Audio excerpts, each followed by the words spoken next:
Welcome and thank you for tuning in on Yachting International Radio. My name is Eva Liana Veldkamp and you are listening to Maritime Unity, the podcast where we talk about inclusion and safety and how it relates to connection with humanity. Today we will talk with Pam Kern about the CrewConnect Global and SeaTrade in Manila, the world's leading maritime conference. Hi Pam! Yay! Greetings from Manila. Yeah, thank you so much for being here with us today. It's so nice to see you. And the view you have in the background is truly amazing. It's truly amazing. So thank you so much for making time today and talking with us. And I'm really looking forward to hear what you have to say about the CrewConnect and SeaTrade conference. So, but before we start, can you please introduce yourself a little bit? Sure. Pam Kern, I am a former seafarer, so I came from the cruise sector. I had sailed from 1996 to 2012 in guest relations, and human behavior always fascinated me, especially in a tin can. And I loved it so much, I figured I need to get a degree in this. So actually, I left ships to get my master's in clinical social work at Columbia, and then went back to ships. And I designed prevention and intervention programs to help seafarers from the lens of the former seafarer, as a clinician, psychotherapist, and also a spouse of an active seafaring captain. I also work with an amazing company, Port Medical, based in Houston, Texas. Port Medical treats sick and injured crew in U.S. ports. So any U.S. port where a foreign flag vessel comes in and needs medical as well as mental health support, we do that. I was brought on about a year ago. We noticed a lot of physical cases were actually mental health cases. The physical symptoms of like stomach aches and back aches were actually psychosomatic, and they were mental health cases. So we do try to save companies money and not have to go into the ER in the U.S. If you're not familiar with the emergency rooms in the U.S., they're very costly. So we try to avoid that if we can, and any way to obviously help the shipping company, but also the seafarer get more comprehensive and maritime specific care. So I also do a lot of pro bono work for the organizations that I truly love and passionate about. And what else do I do? I mean, my hands are always in lots of mental health thoughts. I also, my time during the summer, I work at a boys' sleepaway camp as a mental health counselor, and then consult as well in mental health with maritime companies. So I enjoy all the jobs. I think there's like 5. Private practice and also with an agency. But in every aspect of mental health, I truly love it because the reach is just so far. Yeah, that's true. And it's so nice that you are there right now in Manila for this conference, because I think you truly are an expert in this area. And mental health and mental well-being are just, you hear it so much, but it will be lovely to hear a little bit what the conference was about and where you talked about, so we can deepen it a little bit and hear what your view on it is, since your view is so broad, like you just explained. Sure. CrewConnect is a conference that's always been in Manila that I have been attending since 2019. Of course, I think we had 1 or 2 years where it was virtual because of COVID. And I really enjoy it. It's become for me now almost like a high school reunion of the people that I see. And we all have the same shared passion as the United Front, and that is the seafarer. And I do attend a lot of maritime conferences, but this one in particular, I find it's the people, and maritime is all the people. So throughout the conference, it's 3 days. And again, I was in the Philippines, and there's various topics on either crewing, AI is another topic, how to get seafarers to attract and sustain, how to use social media, welfare, mental health was also a portion of it. One of the topics that I spoke on was crew welfare in the spotlight. Is life at sea a constant social experiment? And it was one of the, I think it was the very first topic on LGBTQIA plus and the community and how we can make it more inclusive.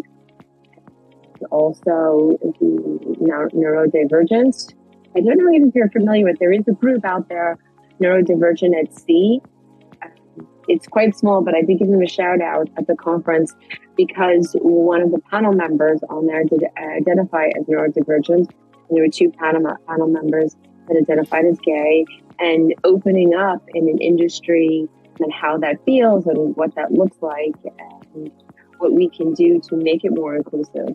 And it was fascinating. I was the only woman on the panel, but regardless of gender, we had a lot to share. One of the biggest takeaways is we didn't like the differences, make the difference. We truly looked at crewing and sustainability in all different lenses.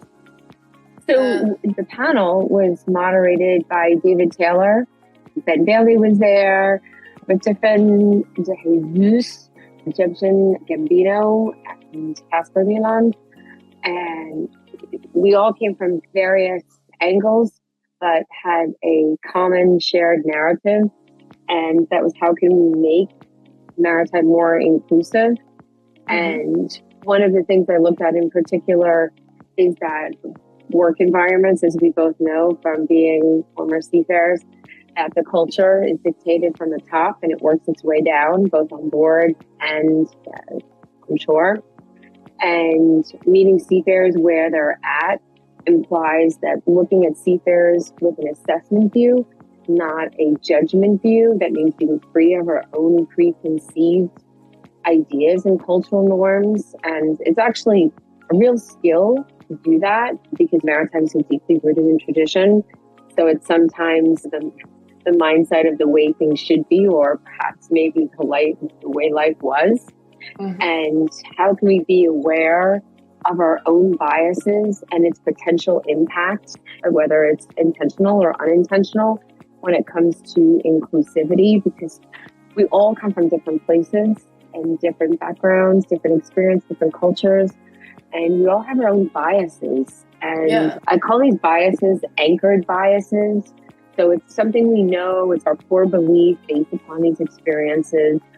And when you have this type of bias, any new information that comes in has to pass through our own filter, our own biases. And is it going to pass through judgment, or is it going to pass through assessment? So when people are different than us, is it judgment, or is it going to be assessment? And sometimes when you're in a position of authority, whether you're a decision maker, like a stakeholder, you're a captain, or even a parent, it's really easy to assume this authority role that you want to teach, right? Or lay down the law, if you will. But is that coming in with judgment or assessment? So I tried to get the audience to open their minds a bit, to intentionally listen, to understand seafarers and where they're coming from when you are a stakeholder, whether that's ashore or on board, so you can embrace differences, which I know it's really hard because you have to feel psychologically safe to do so. I have actually a question about that because I think it makes so much sense what you said about that you have a filter and that you see and perceive and observe things through your own filter. So my question is, do you also have this filter for yourself, for your internal voice? And let me explain this a little bit, because I think I think when you are in a leadership position, it's good to have this filter for the people who you are leading or teaching But then also, if you want to keep yourself safe as a leader or as a teacher, you should also have this filter for yourself to make sure that you don't, it's different. Not as a leader, but as part of the team. So let's say that you're not a leader, but you're inside of a team. And then if you have this filter for yourself, you can make sure that you also show up as yourself, so that you don't put yourself through the filter first to fit into the group you are a part of. And I think that happens a lot also unconsciously, and maybe also as a reflex, but I'm sure you know a little bit more about that. But I think especially as a woman in a male male-dominated sector, I notice this sometimes, and it just goes like it goes. And then it sometimes feels very vulnerable to be yourself and be a little bit different. But I notice that the more safe you feel inside yourself, the easier it gets, right? Yeah, indeed. And what you were describing is that humans, we are connected to be social beings. We're wired to be that. So we don't want to be apart from others. And so we try maybe and then adapt to everybody else, but you might be suppressing your authentic self because it's not safe in the environment that you're in to do so, whether you're a seafarer or a stakeholder. And stakeholders too also have the burden. What if they try something and it fails? They have a board to report to or the whole team. So there's that vulnerability there to try something new and perhaps it might fail. Perfectionism is a very nasty one in that respect because you really want to do it good, right? Yeah. I try to convey to the audience is not to let the differences make the difference.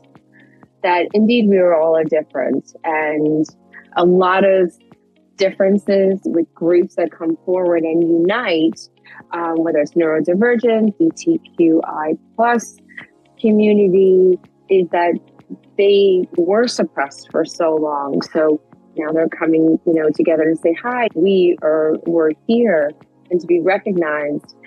I didn't find any conflict actually or negative energy in the room. It was quite positive. And we had this confidence monitor that has all the questions. They were using slide out, and there were over 30 questions.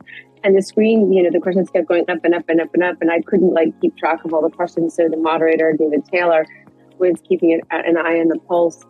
And there was one question where, and I could be paraphrasing here because I only saw it very quickly, but do we going to sacrifice competency for inclusion? And I found that very interesting. And no, you're not. I think it's about finding the balance that everybody is different.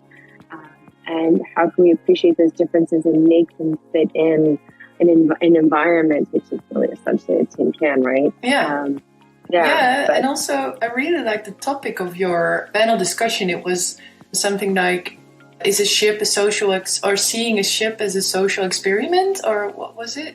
Exactly. Is life at sea a constant social experiment? It is essentially the session will draw on key welfare issues affecting seafarers life on board, such as isolation, culture, lack of diversity, and the LGBTQIA plus community.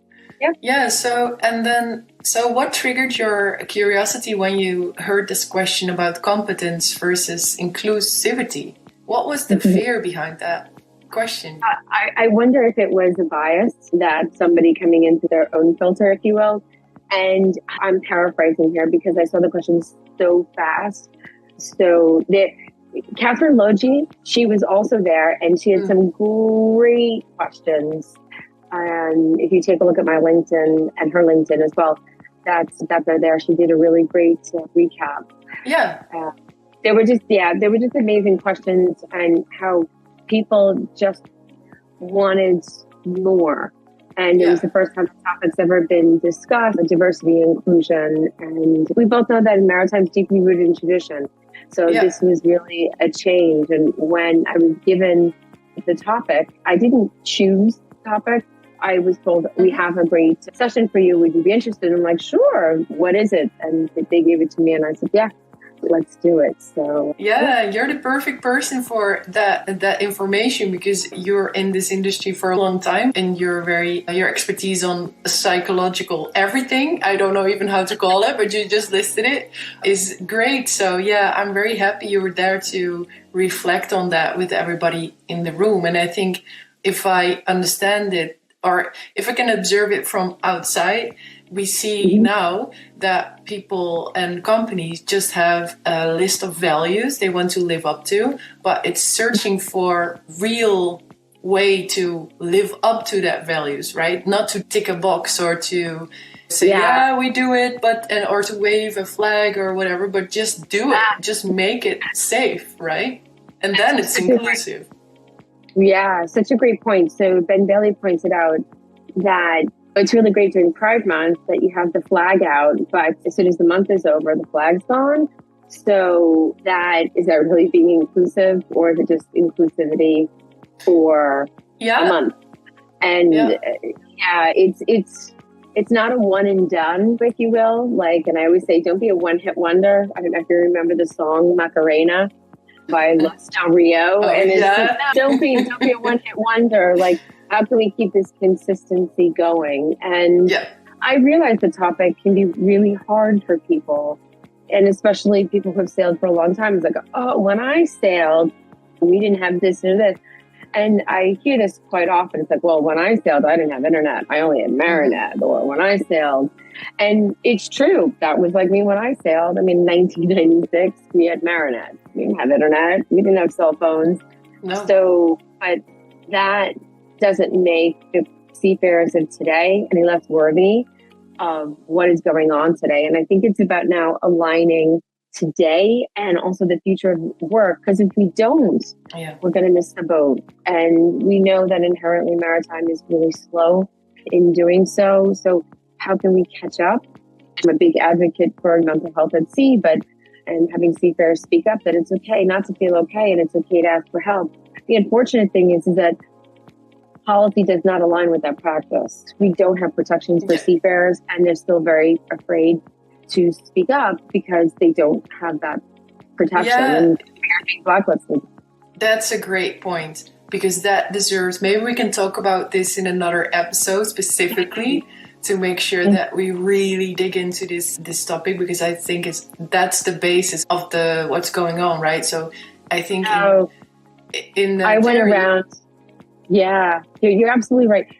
This topic, to me, I'm really passionate about, and went around to a lot of people asking questions on, when you have a mental health case, what do you use for the metrics or the baseline to say to ship owners or to the seafarer that they can sail or can't sail?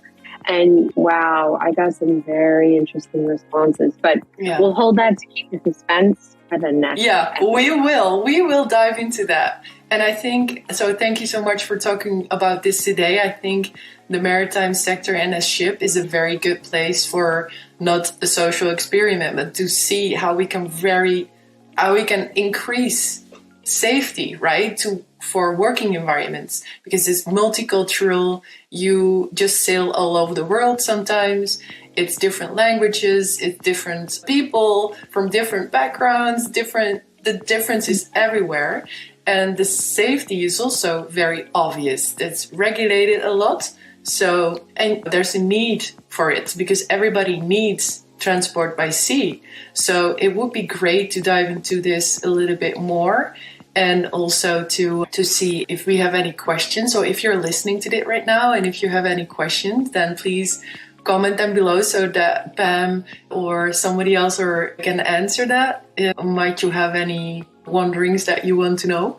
So thank you very much, Pam, for being here with us. To close out, I have one question so I'm asking this to all the guests on my show. And the question is, what makes you feel human and in connection with humankind? Being authentic and meeting people where they're at, whether it's on the surface, above the surface. I find it fascinating how just meeting people where they're at that moment, good, bad, right? Just being there. Just being there and being authentic, connection. That's for me, that is CrewConnect Global. It is meeting the same people sometimes you only see once a year and connecting wherever they're at. And it might be different. One thing that came up quite a bit being an American, and a lot of people ask me how I felt about our elections. And it's a very taboo topic to speak of in my country, and it was interesting to get the different perspectives. And some I agreed with, some I didn't, but it was very interesting with different perceptions on how people look at it. And it's meeting people where they're at, what they understand, their filter, their bias, whether unconscious or conscious. Yeah, well, that's amazing. And I really like how you explain that. I hope a lot of us can relate to that if you say it. Just broadening your perspective makes you feel part of it all, right? That's so amazing. Yeah. So thank you so much for today, Pam. You're welcome. Thank you, Eva. Yeah, and thank you also for your listeners today. I hope you learned a little bit more about inclusion and safety. Feel free to share if you did. And before we say goodbye, please remember to stay grateful to the earth and open to the universe. I say goodbye, tot ziens, and see you in the next episode.